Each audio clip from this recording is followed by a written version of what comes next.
네, 말씀하신 부분이 맞아요. 이미 많은 자본시장에 대한 실망으로 인해서 심지어 우리 국가랑 개인 투자자분들도 많이 떠났어요.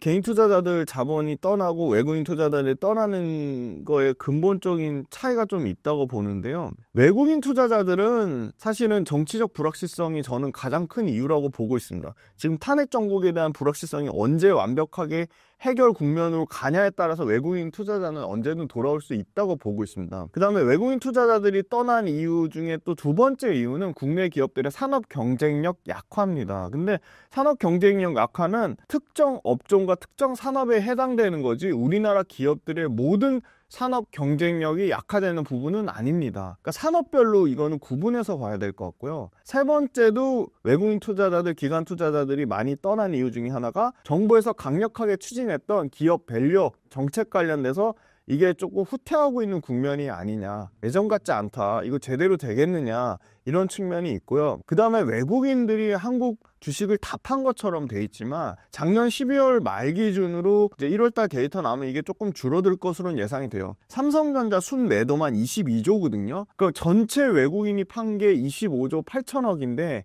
이 중에 삼성전자 22조 팔았으니까 85%를 삼성전자를 판 거지 한국 주식을 판 건 아닙니다. 반대로 너무 신기한 건 하이닉스는 2024년 12월 한 달 동안에 외국인 순매수 1등을 기록했습니다. 오히려 하이닉스는 4,300억 정도를 외국인이 지속적으로 12월달, 11월달 하이닉스도 계속 주가가 떨어졌죠.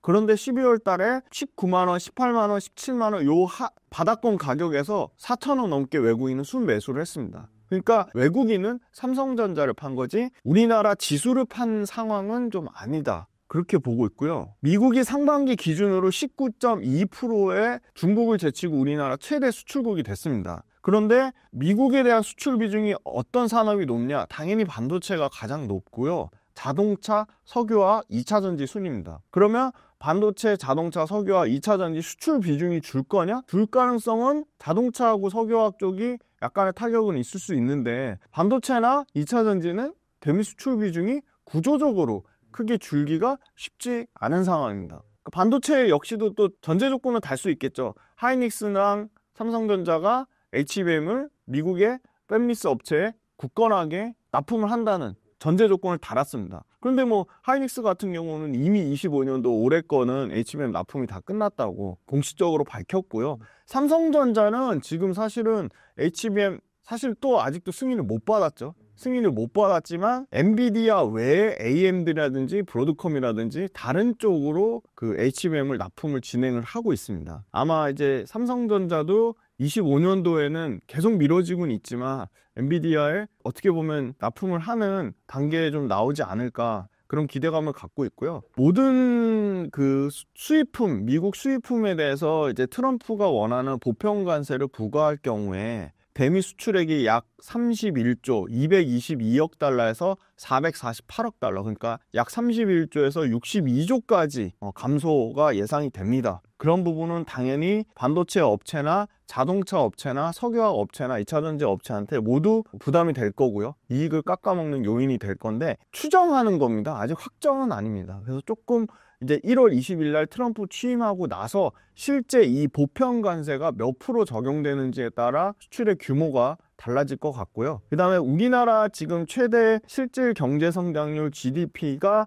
0.67% 정도 만약에 대미 수출액이 감소할 경우에는 우리나라 GDP가 0.67% 하락할 거라고 보고 있습니다. 개인 투자자들이 미국을 떠나는 이유는 당연히 돈의 흐름이 수익률 높은 쪽으로 옮겨가는 건 당연한 사실입니다. 그래서 왜 그러냐 봤더니 S&P 수익률이 올해 23.3%가 나왔고요. 연초에 사서 그냥 가만히 1년 동안 들고만 있었어도 나스닥은 25.6%가 나왔습니다. 근데 나스닥의 최근 10년 동안 연평균 수익률을 보면 연평균 18%씩 복리로 증가했습니다. S&P 수익률을 보면 14.2%씩 연평균 계속 증가했습니다. 그런데 우리나라 코스닥 수익률 2024년 연말 결산해 보니까 거의 마이너스 24%, 거의 30% 가까이 마이너스 빠졌고요.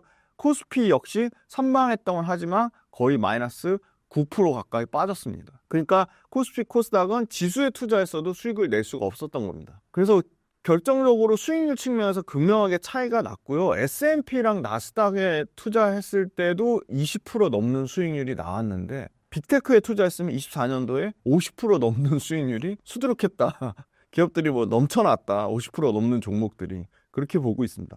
그리고 이제 외국인들이 우리나라 지금 국채를 엄청나게 팔았거든요. 15조 8,949억을 순매도했는데요. 비상계엄 딱 시작하고 나서는 18조 7,131억입니다. 그러니까 엄청나게 많은 우리나라 한국 국채를 매도했고요.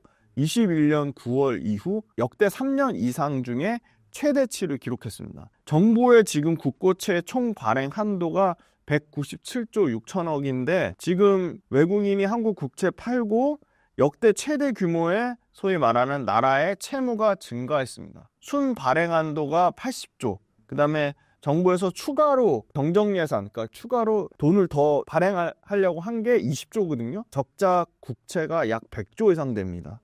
이런 부분이 상당히 외국인 투자자들한테 우리나라 빚, 가계의 빚도 늘어나고 국가의 빚도 늘어나는 거에 당연히 외국인 투자자들이 부담감을 느꼈을 것 같고요. 국내 투자자들의 미국 주식과 미국 채권의 보유 금액은 약 1,300억 달러입니다. 그리고 국내 달러 예금이 약 850억 달러입니다. 그러니까 상당히 국내 투자자들은 해외 포지션을 늘려서 안정적 자산 구조를 유지하고 있습니다. 그리고 아까 순대외 금융자산, 이게 너무 중요한 데이터라서 순대외 금융자산이 왜 중요하냐? 국가의 대외적 재무 상태를 나타낼 수 있습니다. 해외에 대한 금융자산과 해외에 대한 금융부채의 차이니까 이거 국가 통계 포털에서 확인 가능하고요. 24년도 11월 말 기준으로 순대외 금융자산이 1,360조, 한국은행 외환 보유액이 약 630조고요. 우리나라 한 해 GDP가 2,500조니까 2014년 대비해서 해외 순자산은 12배 이상 증가했고요. 그러니까 순대외 금융자산이 그만큼 국가도 그렇고 그다음에 개인 투자자들도 그렇고 많이 보유하고 있다는 거는 금융자산이 좀 가파르게 증가하면서 대외적인 재무 상태는 소위 말하는 엄청 우려할 만한 상황은 아니라는 거죠. 그러니까 개인 투자자들은 결국은 수익률을 쫓아서 미국 투자를 한 건데 잘한 선택인 거죠. 만약에 개인 투자자들이 이제 한국장에서 S&P 수익률이나 나스닥 수익률처럼 연평균 20%대를 가져갈 수 있다면 당연히 개인 투자자들은 언제든 국장으로 돌아올 확률이 높습니다. 단 아까 말씀드린 정치적 불확실성, 그 다음에 국내 기업들의 산업 경쟁력 약화, 기업들의 밸류업 추진력 후퇴, 이런 전제 조건들이 다 회복이 돼야지 개인 투자자들이 들어올 거라고 보는데 지금 1월달 되면서 조금 양상이 바뀌고 있습니다. 1월달 들어가면서 상당히 지수보다 초과 상승 나는 업종들이 지금 연초 1월달에 로봇주가 급등이 나왔고요. 기존에 잘하던 기업들 전력기기나 방산주들에서도 주가 큰 폭으로 급등이 나오고 있고요. 우리가 이걸 지금 찍고 있는 월요일장에서 지금 반도체 관련주들이 급등이 나오고 있습니다. 그 바탕에는 절대로 개인 투자자들만의 자본으로 이렇게 증시를 올릴 수가 없습니다. 외국인 투자자나 기관 투자 자금이 들어오고 있다는 거고요. 구조적으로 외국인 투자자는 정치적 불확실성이 조기에 해소가 된다면 들어올 확률이 충분히 있다고 보고 있고요. 왜냐하면 증시 오래된 격언 중에 주가가 싼 것만큼 강력한 모멘텀도 없다, 그렇게 보고 있거든요. 그러니까 오히려 12월 달, 11월 달에 개인 투자자들이 결국 못 버티고 주가가 계속 빠지니까 투매성 물량 나오는 것들을 외국인 투자자가 받아가거나 기관 투자자가 받아가는 형상이 나오고 있고요. 또 재미난 데이터는 코스닥을 예를 들어서 말씀드리면 짝수회는 딱 2번 좋았고 나머지는 다 홀수회의 상승률이 좋았습니다. 그러니까 급락이 나오고 나서 그 다음 연도에 소위 말하는 지수가 큰 폭으로 상승했을 확률이 약 75%가 넘었습니다. 근데 올해 마침 또 2025년 홀수의 해거든요. 그러니까 코스닥 쪽에 상당히 기대감이 있고요. 그 다음에 두 번째는 모두가 미국 주식만 좋다고 하고 모두가 미국 주식에 미쳐 있을 때 오히려 역발상의 관점으로 국내 주식은 기회가 있을 수도 있다, 그런 측면을 보고요. 저는 가장 중요한 거는 그럼 우리나라 기업들이 올해 2025년도에 벌어들인 이익이 중요합니다. 근데 이게 상당히 좀 걱정이 많이 돼요. 그러니까 작년에 연초에 예상했던 거는 대략 250조 정도로 예상을 했는데 전체 이제 코스피가 벌어들인 이익입니다. 그게 230조로 깨집니다. 그러다가 올해 연말쯤 되니까 한 210조까지 깨집니다. 그러다가 지금 185조, 190조 이렇게 얘기가 나오거든요. 그러니까 시가총액을 코스피가 전체 회사가 벌어들인 이익, 순이익으로 나누면 그게 PER인데 순이익이 떨어져서 PER이 낮아지는 겁니다. 시가총액이 올라가서 PER이 낮아지면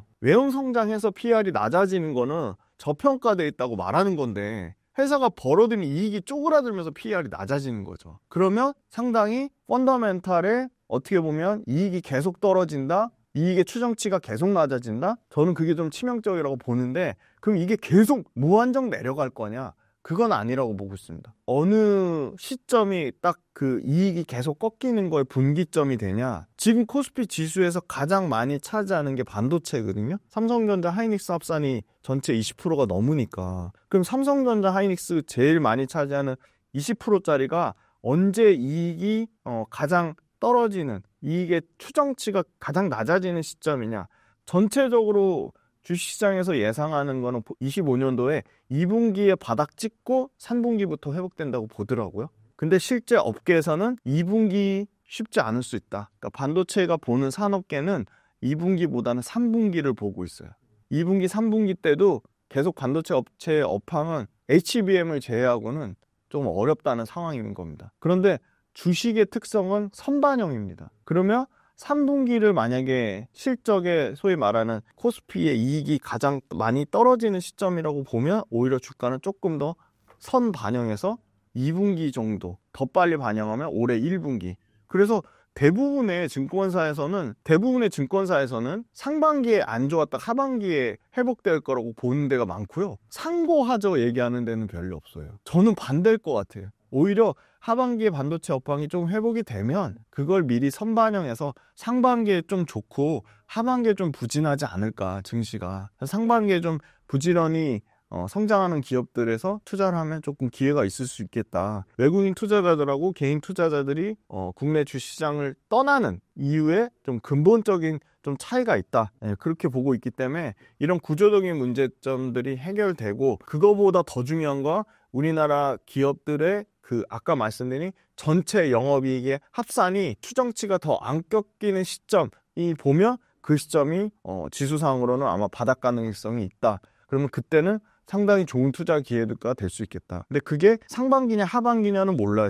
증권회사에서 예상하는 거랑 실제 업계에서 보는 거랑은 차이가 있을 수 있으니까 주식은 항상 선반영되는 측면을 보며 결론은 2분기냐 3분기냐 예측하는 게 의미가 없기 때문에 지금 시점이 그렇게 비싼 시점은 아니니까 관심 있는 기업들, 반도체 포함해서 올해 만약에 실적이 분명하게 개선된다고 하면 주가가 빠질 때마다 미국 주식 갖고 계신 분들 수익 많이 나셨을 테니까 조금 정리해서 우리나라 주식 조금씩 사서 모으시면 저는 좋은 결과 얻으실 거라고 봅니다.